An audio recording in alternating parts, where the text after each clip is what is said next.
नवीन धरणासंदर्भात प्राथमिक बैठक झालेली आहे. काय चर्चा झालेली आहे? किती तालुक्यांना त्याचा फायदा होणार आहे?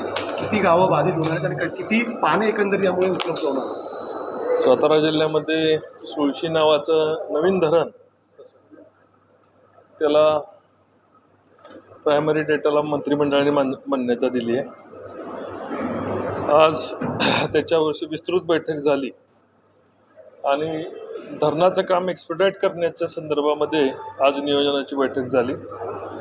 यामध्ये साधारण 5.47 TMCचं धरण महाबळेश्वरच्या पायथ्याशी सुळशी नावाचं नवीन धरण प्रस्तावित केलेलं आहे, जेणेकरून सातारा जिल्ह्याला त्याचा एकंदर फायदा सातारा जिल्ह्याला संपूर्ण जवळपास 5.5 TMC नव्याने पाणी उपलब्ध होणार.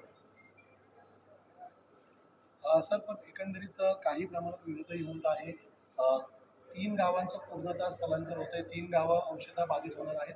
त्यांच्या संदर्भात काही नियोजन केलेलं आहे का? कशा प्रकारे त्या प्रस्थापित गावांचं पुनर्वसन केलं जाईल? माननीय नामदार मकरंद पाटील साहेब त्या मीटिंगला उपस्थित होते आणि अतिशय सकारात्मक दृष्ट्या त्यांनी त्याच्यावर सांगितलेले की जे गावं बाधित होतात त्यांचं महाबळेश्वर तालुक्यामध्येच त्याचं पुनर्वसन करायचं आणि अंशतः बाधित होत आहेत त्यांना सुद्धा त्यांचंही पुनर्वसन महाबळेश्वर तालुक्यामध्येच करायचं, अशा पद्धतीचं नियोजन करण्याच्या सूचना नामदार मकरंद आबा पाटील यांनी दिलेल्या आहेत.